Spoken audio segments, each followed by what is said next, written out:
আপনারা সকলেই অবগত আছেন কুমিল্লার মুরাদনগরে ঘটে যাওয়া যে ন্যাক্কারজনক ঘটনা, যে একজন নারীকে বিবস্ত্র করে সেটাকে সোশ্যাল মিডিয়ায় পাবলিশ করে দেওয়া। সেই ঘটনায় রেপিস্ট ধরা পড়লেও যে মব সৃষ্টির যে কারিগর, যে প্রধান উস্কানিদাতা এবং পরিকল্পনাকারী, সে ছিল ধরাছোঁয়ার বাইরেই। এটার একটা রহস্য আমরা উদ্ঘাটন করেছি। আপনাদের বিভিন্ন ইলেকট্রনিক অ্যান্ড প্রিন্ট মিডিয়াতেও এটাতে এসেছে যে এই মব সৃষ্টিকারী যারা, তারা এখনও ধরাছোঁয়ার বাইরে। সে লক্ষ্যে আমরা র্যাব আমাদের কাজ শুরু করি এবং আমাদের গোয়েন্দা তৎপরতা বৃদ্ধি করি। এবং তারই প্রেক্ষিতে গতকাল আমরা এই মব সৃষ্টির যে উস্কানিদাতা বা পরিকল্পনাকারী, তাকে আমরা গতকাল অ্যারেস্ট করতে সক্ষম হই। আমি ঘটনার বিস্তারিত বলবো না, এটা আপনারা সকলে অবগত আছেন, বাট যে মব সৃষ্টির পিছনে যে রহস্যটা ছিল সেটি আমি আপনাদের সামনে তুলে ধরব। এখানে ঘটনাটা ঘটেছিল দুই ভাইয়ের মধ্যে, শাহপরান এবং ফজর আলী। ফজর আলী যে অলরেডি যে অ্যারেস্টেড, যিনি ধর্ষক হিসাবে পরিচিত হয়েছে এবং যা তার নামে অলরেডি মামলাও হয়েছে, ওখানে ভিকটিম মামলা করেছেন। সে ধরা পড়লেও দেখা গেল যে মবটা যারা করেছে, যারা এই সোশ্যাল মিডিয়াতে এই ভিডিওটাকে ভাইরাল করেছে, তাদের কয়েকজন ধরা পড়লেও এটার যে উস্কানিদাতা তিনি ধরা পড়েননি। তো সেটা নিয়ে আমরা কাজ করি এবং সেখানে আমরা দেখতে পাই যে শাহপরান এবং ফজর আলী, আমাদের যে আসামি আজকের অ্যারেস্টেড, তার নাম শাহপরান এবং যে ধর্ষক ছিল সে ফজর আলী, এরা দুই ভাই ছিল। এই দুই ভাই এই ভিকটিমকে বিভিন্ন সময় দীর্ঘদিন যাবৎ উত্ত্যক্ত করে আসছিল। সো উত্ত্যক্তর প্রেক্ষিতে এই দুই ভাইয়ের মধ্যে একটা দ্বন্দ্বেরও সৃষ্টি হয়। সে প্রেক্ষিতে বিগত 2 মাস পূর্বে তাদের মধ্যে একটা পারিবারিক বা গ্রাম্য পর্যায়ে একটা সালিশ হয়। সেই সালিশে এই ফজর আলী ছিল বড় ভাই এবং শাহপরান ছোট ভাই। এই দুজনের মধ্যে সালিশে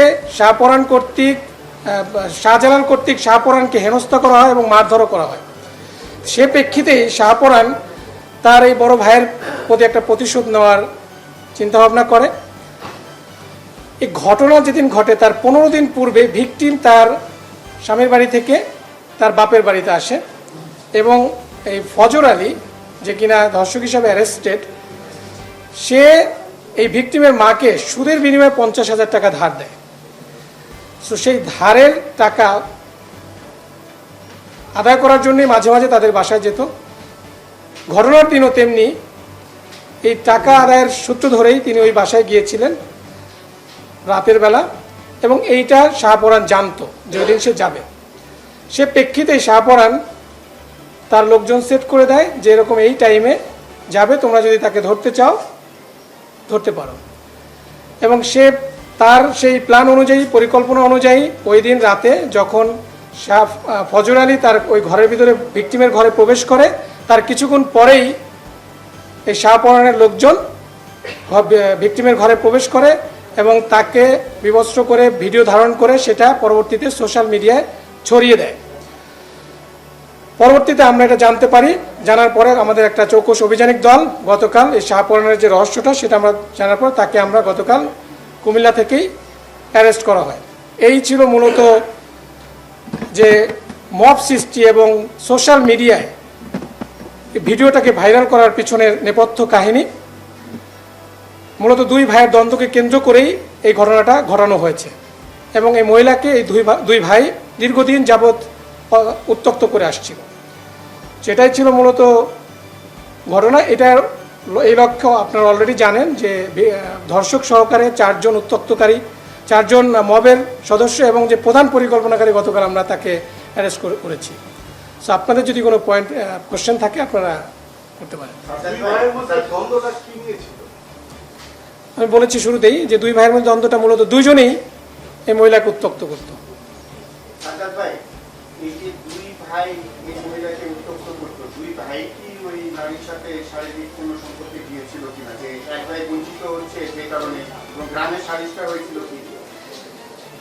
দেখুন, উত্ত্যক্তটা নিয়েই আমরা শারীরিক সম্পর্ক কিনা এটা একটা সেন্সিটিভ বিষয়, এটা আমরা এসে না বলি, এটা তদন্তে আরও বেরিয়ে আসবে। আমরা তো গতকাল তাকে অ্যারেস্ট করেছি, আরও জিজ্ঞাসাবাদ করে ভিতরে কি ঘটেছে, তাদের মধ্যে কি সম্পর্ক ছিল, সেটা আসলে তদন্তে বেরিয়ে আসবে। সো আমরা শুধু এতটুকু এখন পর্যন্ত যেটা পেয়েছি যে মহিলাকে, এবং আপনারা বিভিন্ন সোশ্যাল মিডিয়ায় তার ইন্টারভিউ দেখেছেন, বিভিন্ন টিভি চ্যানেলে এটার ইন্টারভিউ নিয়েছে তার, সেখানেও সে বলেছে তাকে দীর্ঘদিন যাবৎ উত্তক্ত করে আসছিল। সেই উত্তক্তের প্রেক্ষিতে দুই ভাইয়ের মধ্যে দুজনেই একজনের পিছনে ছুটছে, তো সেখান থেকেই মূলত তাদের মধ্যে একটা দ্বন্দ্বের সৃষ্টি হয়, সেখান থেকে একটা গ্রাম্য সালিশ হয়। সেই সালিশে ফজর আলী কর্তৃক শাহপরান হেনস্থার শিকার হয়, এবং সেখান থেকেই এই শাহপরান ফজর আলীর বিরুদ্ধে একটা অ্যাকশন নিতে চায়, এবং সেটারই প্রতিফলন ছিল 26শে জুনের যে ঘটনাটা।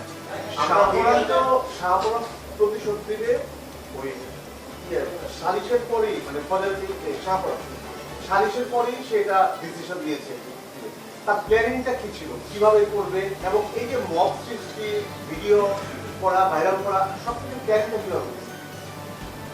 দেখুন, ওই যে 50,000 টাকা ধার দিয়েছে ভিকটিমের মাকে, সেই ধারের টাকা নেওয়ার জন্য মাঝে মাঝেই, এটা হচ্ছে সুদের বিনিময়ে দেয়, মাঝে মাঝে সুদের বিনিময়ে যে সাপ্তাহিক বা মাসিক হিসাবে কিছু টাকা দিবে, সেই টাকা আদায় করার জন্যই মাঝে মাঝে এই ফজর আলী তার বাসায় যেত।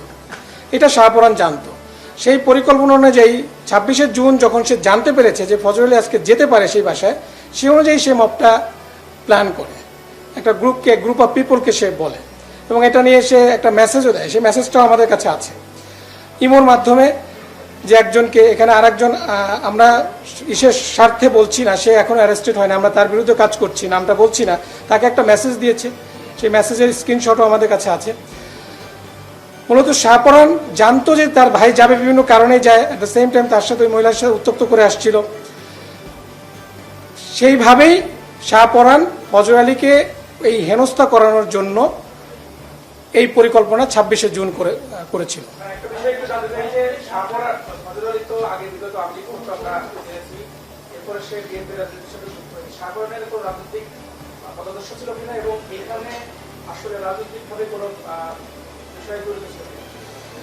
দেখুন, অপরাধ তো অপরাধী, সে রাজনৈতিক আর নর্মাল কোন কি কাজ করে সেটা নিয়ে আমরা এখানে রাজনৈতিক প্রেক্ষাপটটা নিয়ে, হ্যাঁ, শাহপরানের বিষয়টা যেটা বলেছেন এটা আমরাও শুনেছি। ফজর আলীর বিষয়টা, শাহপরানের বিষয়টা এখন পর্যন্ত এরকমই হয় নাই, সে একজন নর্মাল সিএনজি চালক ছিল, অটোরিকশা চালক ছিল, এরকম আমাদের কাছে তথ্য রয়েছে, বাট তার সাথে রাজনৈতিক সংশ্লিষ্টতার কোনো বিষয় আমরা পাইনি। তারপর আমি বলবো যে এটা অপরাধের সাথে যে কোনো রাজনীতি কোনো এখানে প্রাধান্য পেতে পারে না। সেটা কারা করেছে সেটা আমাদের দেখার বিষয় না, আমাদের দেখার বিষয়টা হচ্ছে অপরাধ এবং অপরাধী।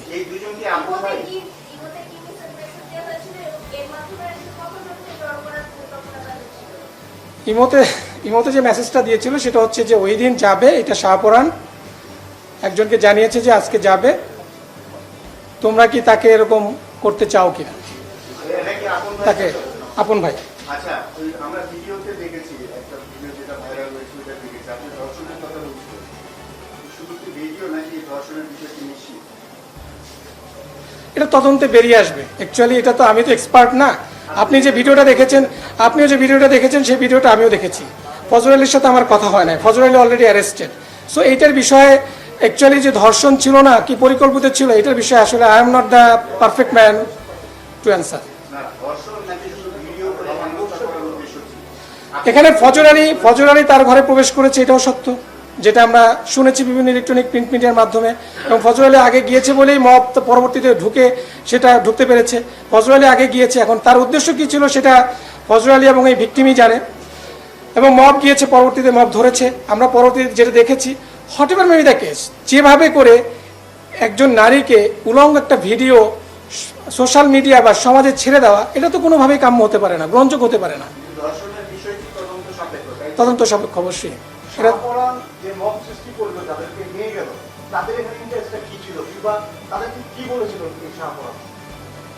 ইয়াং জেনারেশনকে তো আপনার করতে লাগে না। শাহপরানের একটা উদ্দেশ্য ছিল, এটা শাহপরানের কিছু লোকজন ছিল এবং দীর্ঘদিন যাবৎ উত্তক্ত করছিল। শাহপরান পারিবারিকভাবেও তার ভাই বোনদের সাথে তার সম্পর্ক ভালো ছিল না, তার বাবা মার সাথেও তার সম্পর্ক ভালো না। শাহপরানের অর্থনৈতিক অবস্থা একটু দুর্বল, এটা সে নিজেই বলেছে প্রাথমিক জিজ্ঞাসাবাদে। সেই হিসাবে তার পরিবার থেকেও শাহপরান ফজর আলী থেকে একটু ডিস্টেন্স হয়ে গিয়েছিল। তো সে সব মিলিয়েই এই ফজর আলীকে একটু শায়েস্তা করার উদ্দেশ্যে মূলত এই পরিকল্পনাটা করে। অ্যাট দ্য সেম টাইম দুজনই এই মহিলাকে উত্ত্যক্ত করতো, যেটা বলছি যে দুইজনেরই এখানে দুই ভাই উত্ত্যক্ত করছিল। তো এখানে বড় ভাই ছোট ভাই, এবং এই ঘটনাকে কেন্দ্র করে তাদের মধ্যে সালিশও হয়েছিল। সেখানে ফজল আলী কর্তৃক শাহপরানের হেনস্থার শিকার হয়েছে। সেটার থেকেই এই প্রতিশোধটা নেওয়ার জন্যই, ফজল আলীকে সাহায্য করার জন্যই মূলত এই ঘটনাটা সে সাজিয়েছিল। অন্যরা কেন গেল? শুধু এর সাথে ফজল আলী ঝামেলা ছিল, অন্য যাদেরকে সে নিয়ে গেল কোনো টাকা পয়সা দিচ্ছে নাকি এরা কেন গেছে? এইটা তদন্তে বেরিয়ে আসবে, তদন্ত হোক। অলরেডি 4 জন অ্যারেস্টেড নিয়ে, এটা নিয়ে অলরেডি আপনারা জানেন যে গতকাল আদালত উঠানো হয়েছিল তানদিনের। এটা তো আমরা তদন্ত করছি না, আমরা আসামি যারা, আমরা শাহপরানকে পেয়েছি, শাহপরানের কাছ থেকে যে তথ্যগুলো পেয়েছি সেটাই আমরা বলছি। বাট পরবর্তী যে জিনিসগুলো কেন, এটা ডিটেল আরও ইনভেস্টিগেশন করে বেরিয়ে আসবে। মোট গ্রেপ্তার 4 জন। সোফার এটা নিয়ে 5 জন 6 জন, আজকে এটা নিয়ে 6 জন। আই থিঙ্ক মোটামুটি শেষ। মুরাদনগরের বিষয়টা যে এই ঘটনার পরে গতকালকে আমরা আরেকটা ঘটনা দেখলাম যে মাদকের মা এবং তার 2 সন্তান এদের সমস্যা করা হলো। এই যে একটা পরে একই শিরোনামে মুরাদনগর, এটা আপনারা মানে অবশ্যই অপরাধ হলে সেহেতু ভালোভাবে দেখার প্রশ্নই আসে না, আমরা ভালোভাবে দেখছি না। এটা নিয়ে আমরাও কাজ করছি, অন্যান্য আইনশৃঙ্খলা বাহিনীও কাজ করছে। আপনারা জানেন যে গতকালের ঘটনাটা সম্পর্কে আপনারাও যা জানেন আমিও ততটুকুই জানি, বাট তারপরে এটা নিয়ে ইনভেস্টিগেশন চলমান আছে, আমাদের কার্যক্রম চলমান আছে। এখানে একটা বিশাল মব যেভাবে করে পুরা এলাকাবাসী দেখে মনে হচ্ছে যে খুবই ক্ষিপ্তই ছিল, আর ক্ষিপ্ত না থাকলে পুরা এলাকাবাসী গিয়ে এভাবে করে নির্মমভাবে 3 জনকে মারতে পারে না। এবং তারাও যে যতটুকু জানতে পেরেছি তারা মাদক ব্যবসার সাথে রিলেটেড ছিল, সংশ্লিষ্ট ছিল। তো সে প্রেক্ষিতে ঘটনাটা ঘটেছে, এটা আমরা পরবর্তী দিনে আমরা কাজ করছি। আমাদের সাকসেস আসলে অবশ্যই আপনাদেরকে পরবর্তীতে ডিটেলস জানানো হবে।